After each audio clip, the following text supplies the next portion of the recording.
Welcome back to the course Privacy and Security in Online Social Media. Continuing the trend that I did last lecture, I'm going to continue actually looking at some papers which are basically addressing the problem of privacy leakages from location-based services. If you remember last lecture, we had a paper which looked at Foursquare, and the paper analyzed how they can actually identify where a person lives. That was only using the Foursquare mayorship tips and don'ts. And what we're going to see now is almost the same topic, but we're going to actually compare it with different social networks. So if you see here in this paper, the authors perform a large-scale inference study in 3 of the currently most popular social networks like Foursquare, Google+, and Twitter. So the goal in this paper is very similar to the paper that we saw last time, but it is going to be looking at different social networks, not just only Foursquare. So in this, authors looked at Foursquare, Google+, and Twitter. You know, as part of this course, you have already seen all 3 social networks in terms of their content, in terms of the data collection that is done, and information that you can actually collect from these social networks. So the authors actually find that it is possible to infer the user home city with a high accuracy, around 67%, 72%, and 82% in the case of Foursquare, Google+, and Twitter, which is 67% for Foursquare, 72% for Google+, and 82% for Twitter. I'm sure as we move along, you will actually understand why Twitter is actually high in terms of finding out the home location.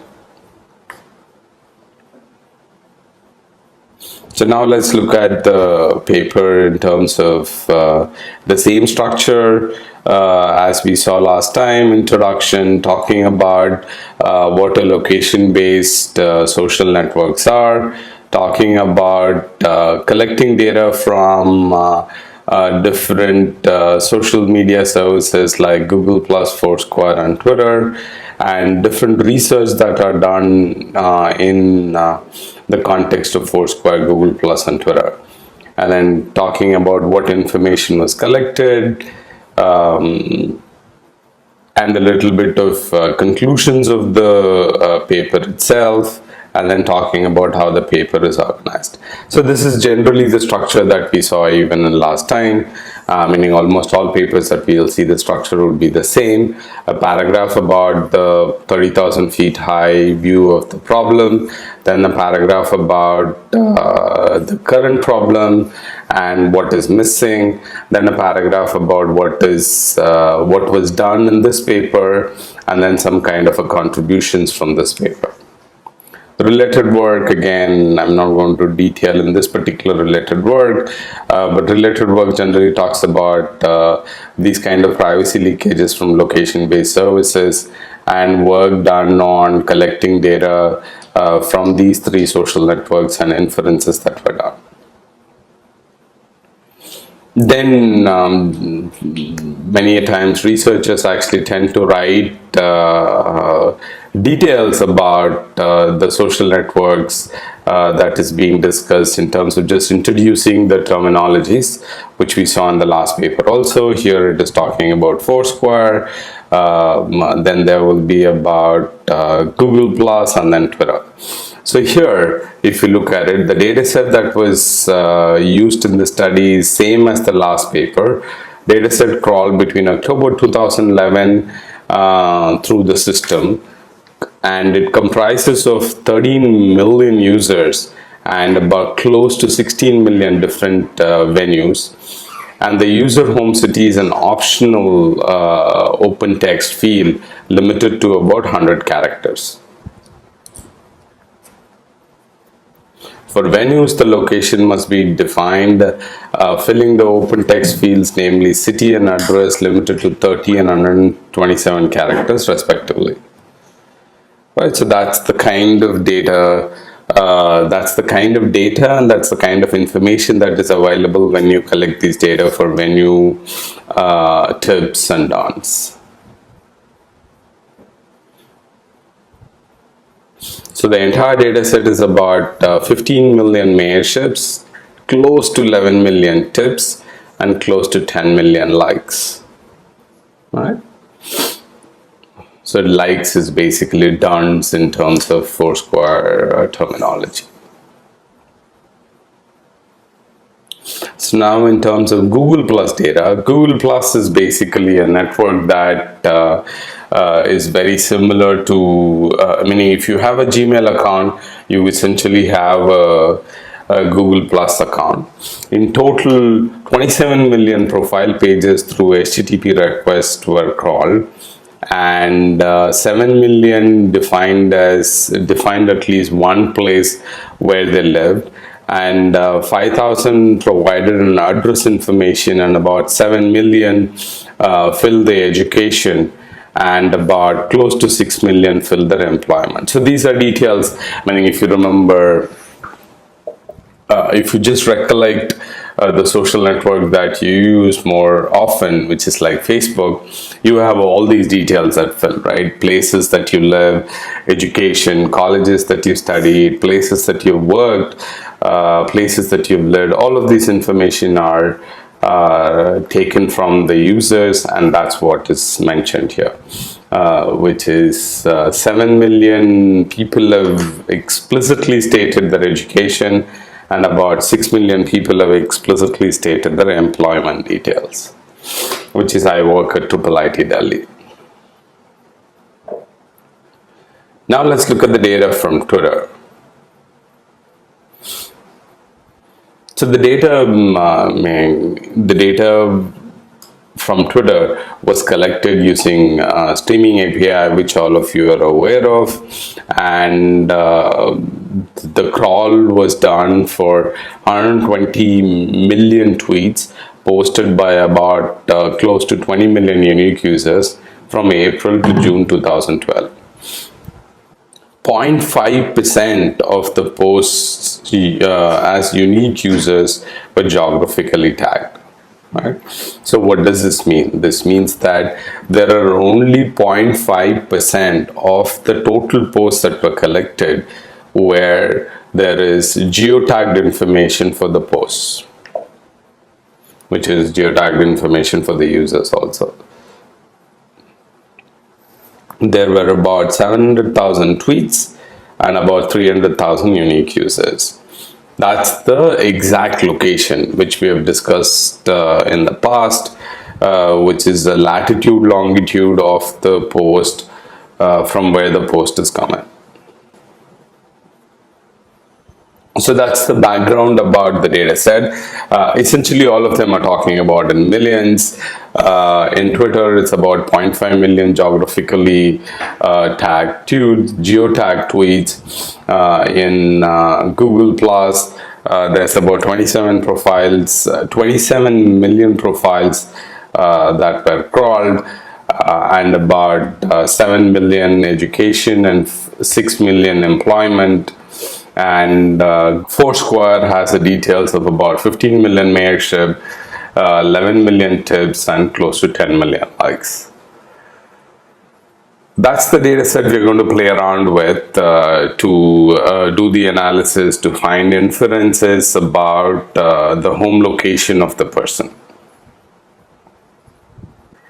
So in any data set, when you analyze, first you want to actually provide exploratory data analysis, and you want to provide what the data set looks like, because this will help the reproducibility of the research. This will help others to actually collect data, if they were to, so the point is here is that if others want to collect the data, which is very similar to what you collected, and if others were to do the same analysis that you did, the result should be the same. That's the idea for reproducibility of the research. So explaining how you collected the data, explaining what the data looks like is extremely important in terms of actually writing these research papers. So table 1 provides the distribution of geographic information of all considered attributes in each data set. We present for each attribute the percentage of it that corresponds to the valid geography. Let's look at the table. So this table is the one that is referred. This table talks about availability of geographic information in various attributes in the data set. So if you look at the second column, which is Foursquare. So the columns are for 3 different networks: Foursquare, Google Plus, and Twitter. And if you look at the statistics, which are the rows, it is valid UGI, which is user geographic information, valid AGI, valid geographic information, and there is MT. So this basically would help you to find out what is the amount of data that is available, which is valid geographic information, valid unambiguous geographic information, valid ambiguous geographic information, and valid geographic non-geographic information empty. What does this all mean? I'll try to explain this. Valid and ambiguous is, it is actually latitude and longitude, it is actually New Delhi, there is no ambiguity in it. Valid ambiguity, it is not clear, so it says near Taj Mahal or near Govindpuri metro station. So these things are ambiguous. And non-GI, non-geographic information, which could be, I think as I said before, it could be somebody's heart, HEART, and information like that is actually, it's not a geographic information at all, and sometimes it could be actually empty. So essentially that's what is being given in the values. They're all percentages, which says user home city is about 95%, and ambiguous is about 2.6%, and non-GI is 1.8%, and MT is about 0.2%. So in Foursquare it is user home city and venue city. In Google Plus it is places lived, address, and education and employment. In Twitter is the user location and geotag tweet. Right? So this basically tells you different types of information are collected from different networks. I think there's a whole body of research in terms of actually using these different sets of information from different social networks. Right? In Foursquare it is user home city, venue, and venue. In Google Plus it is places lived, address, education, and employment. In Twitter, it's user location and geotagged tweet. So if you look at the unambiguous geographic information for geotagged tweet from Twitter, it's about 100%. It's because all the tweets that were collected were actually the 0.5% had geotagged information in it. So that basically gives you a sense of what kind of data is collected. In terms of Google Plus, 53% as unambiguous education. So I studied at Carnegie Mellon University. So that's very, very precise. There's unambiguity. There's no problem in actually recoding it or decoding it to a specific university.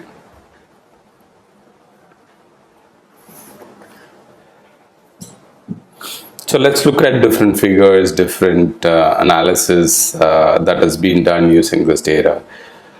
Figure 1, the vast majority, 80% of Foursquare users and venues have location information at a city level. 9.6% and 7.4% of users and venues present coarser location granularities at a state or the country levels. So we look at the figures. So this is figure 1.8, 1A, 1B and 1C. So if you look at here, quality of valid and unambiguous geographic information. Foursquare, if you look at city, city gives you the user's home city and venue city. It's about close to 80%. So that's what is written here. This says about a vast majority, 80% of Foursquare users and venues have location information at the city level. Right? Some have at the country level, some have at the state level, some have at the street level. So that's the different level of details that the geographic information is available for the location from Foursquare.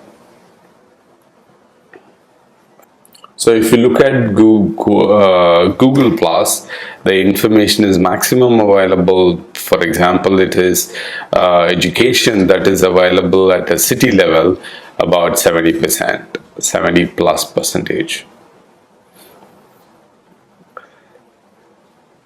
Right. So that's what it's written here. The same user behavior is observed in Google Plus, figure 1B and figure 1C, where the majority of the users of the system, 79.5, 63, 62.54 respectively, provide the home location at the city level.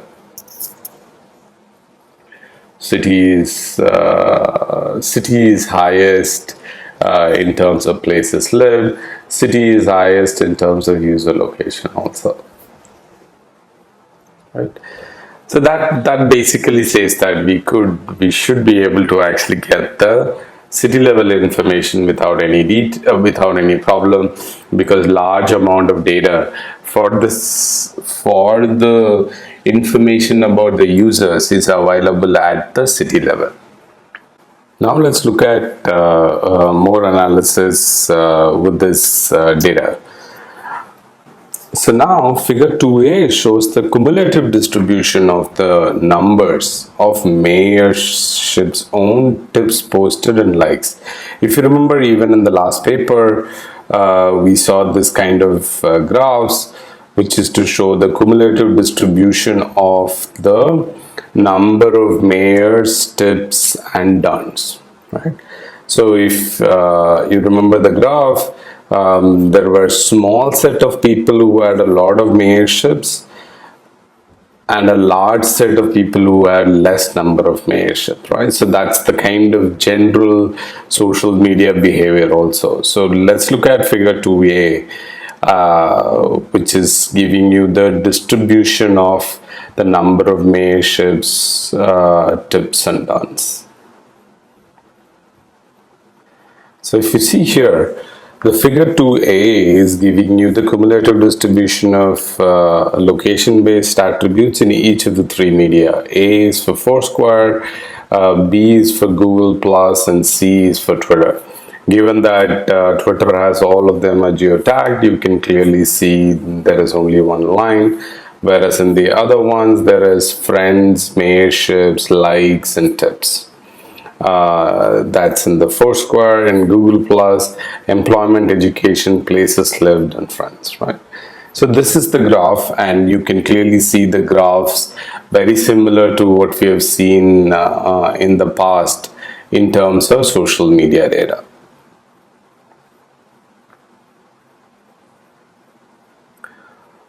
So clearly all three distributions are heavy-tailed, which is what I just now said, which is social media looking data. Since most users tend to have few mayorships, whereas a few users are very active considering these attributes. The curves are very similar and show that each attribute 90% of the users considered have up to 10 mayorships, right? So it's the same principle, Pareto principle that we talked about, power law that we talked about in the course. All of that is playing into this data also. And this is very, very important to show because the reviewers and the readers can actually believe that this data is actually representative of other social media research that has been done and analysis that has been done. So if you see 2B, again, it's describing all the different social networks. Figure 2B is showing you for Google Plus. The graph shows that only a small fraction of users has list of attributes with sizes greater than 1, being around 6% of places lived, 2.5% of education, and 1% of employment. If you look at the Twitter data, we can observe that figure 2C, the cumulative distribution of geographically tagged tweets posted by users in the system. We can see that less than 5% of the users have shared more than 10 tweets with this location information associated, which is again a small percentage of people doing location information sharing more than 10 tweets with the location associated with them.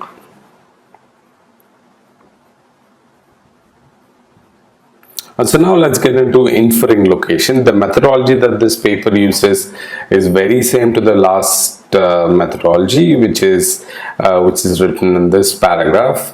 We group users into 3 classes. Class 0 consists of users who have only one vote, that is only one location information that is predominant, and that's only one, thus allowing only a unique option to be assigned for the user home city. Class 1 contains a user who has multiple votes with a predominant location across them. And the class 2, as we have seen in the last paper, also consists of users with multiple votes in which there is no single location that stands out. Right?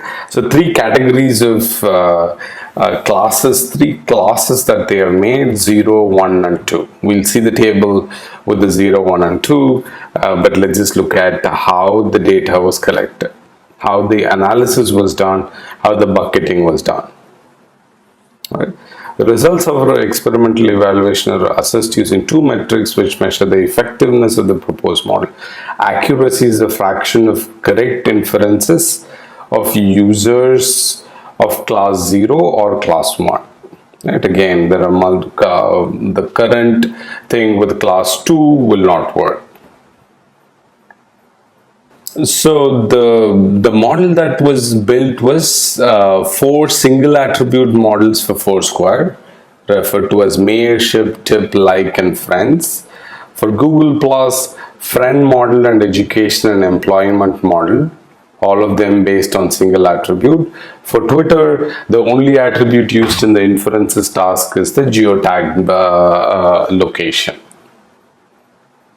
Right. So basically this explains what details were used in making the inference about the location.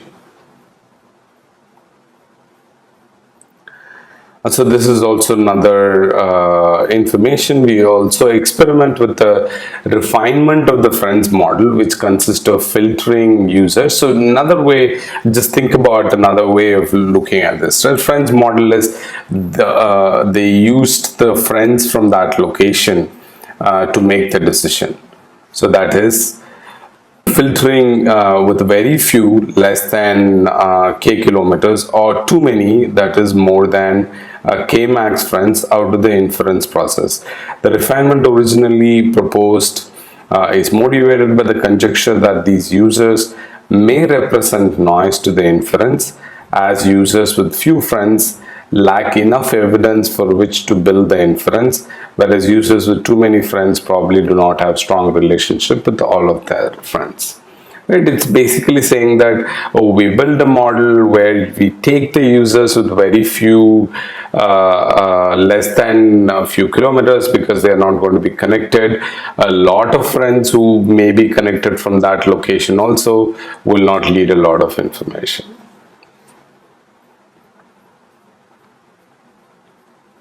Yeah, so this table is the most important uh, analysis or inference from this paper, which is to see the summary of results obtained for inference models for a home city inference. Remember, we did for 3 networks: Foursquare, Google Plus, and Twitter. The inference models that was used for mayorships tips like friend all, education, employment, friend all, geo-tag tweets. Classes distributed 0, 1, and 2. Classes 0 and 1 are the only two things that can be done with this data. So it is done 51. So the way to read it is that just using mayorship in the class 0, 51.61%, you can identify the home city for that particular user in the category who has Foursquare account and mayorship data. Class 1, 67%. Class 1 is basically there are multiple locations, one being predominant. Google Plus, the highest seems to be with friend, no refinement. And in tweets, it is, since it's geolocated, the accuracy is also being more than anything else.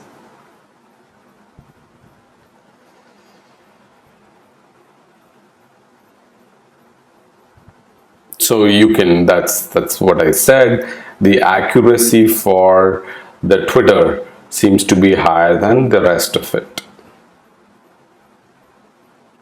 Let's look at figure 3 and then we'll go back to the description of it. So if you look at figure 3 shows the total accuracy, which considers the inferences for users in class 0 and 1 and the number of users covered by the refined friend model for the various values of k-min and k-max specified in the x-axis of the graph.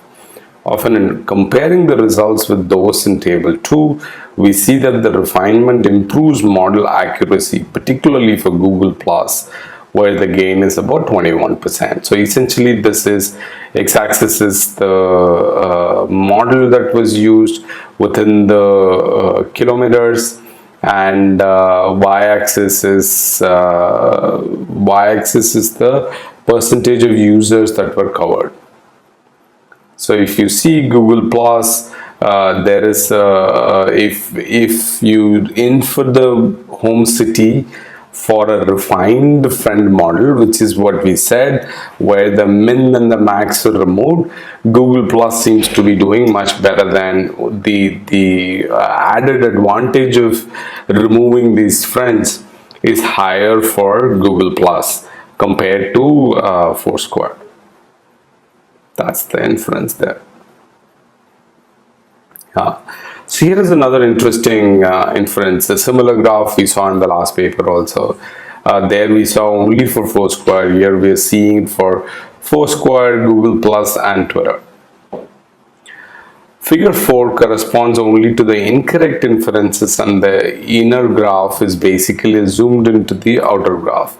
It shows that 46% of the distances in Foursquare and also 27% in Google Plus and Twitter are under 50 kilometers. So that's what is this here. 50 kilometers is this part of the inside graph. 50 kilometers, which is reasonable distance between neighboring cities. Thus, combining these results with the correct inference produced, we can make correct inferences in a radius of 50 kilometers with the accuracies that achieve 78.5% in Foursquare, 64 in Google Plus, and 87 in Twitter. Right, which are the things that we saw in the table earlier. But this is a representation in the graph, which is x-axis is the distance of inferred and declared home city, which is something that I declared and something we were able to, my account PK, Punguru account has a location, and I inferred through the process a location. What is the distance between these two? What is the difference between these two? The difference is the lower the difference, the better it is.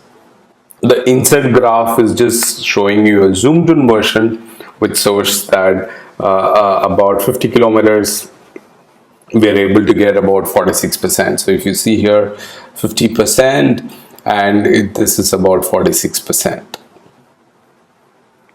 Right. So that just shows you that we are able to actually identify 46% of the distance in Foursquare is actually less than error of 50 kilometers, which is just neighboring cities, neighboring places, or sometimes it could be just in the same city. Okay. So now the same thing you can actually do it for the residents, right? Now what we did, this graph is basically showing you only the home city, whereas this graph is actually showing you the home residence. So here is the graph for residents. Red is Google Plus, blue is Twitter, and green is Foursquare. You can see the inset graph also here, which is from 0 to 20 kilometers, whereas this is 0 to 20, but they are all 10 to the power of 1000 kilometers is the distance here. So you can see that for Twitter we have 35%, whereas Twitter, so Twitter is blue line is here, 35% of the inferences with distance equal to 0. So that's the starting point here, if you see. That is, the proposed model inferred exactly the user residence. And the reason why this is so high and this is so accurate is because we were able, tweets were collected which were actually geotagged. Right? And 73.67% are within the 20 kilometer radius. So if you see here, this is 20 kilometers, and if you see the blue line, it's here. That's about 76%, 73%, which is within the 20 kilometer difference. We were able to find out where the home is, which is pretty good, indicating that there are users tweeting close to their residences, because I could be living in Okla, I could be tweeting from somewhere near Jawaharlal Nehru Stadium in Delhi, which is less than 20 kilometers. I went to watch a match and I actually posted a tweet which is also geotagged.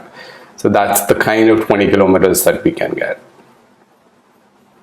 By looking at Foursquare results, we find that Foursquare is green. We find that 52% of the inferences in the radius smaller than 5 kilometers. So if you see here, the green one, if you go at that point, it's about 52%. 52.73% less than 5 kilometers. 77% less than 20 kilometers. That's here. 77%. Finally, for Google Plus, we are only able to infer the exact residence of 5.23% of the users, which is expected since we are using attributes of places where the user studied or worked, because here you are only using their employment and education details. Right. So that's how this paper ends, which is to show that, let's go to the abstract again, which is to show that they used data from Foursquare, Google Plus, and Twitter. They used this data to infer the home location. This is an extension or the next step for the last paper that we saw, which was done only on Foursquare, and they were able to actually show that about 67, 72, and 82% with that accuracy, they were able to find out the home city and home location for with high accuracy in terms of Twitter and in Foursquare, but with less data in Google Plus. With that, I'll stop this particular paper. I'll see you soon.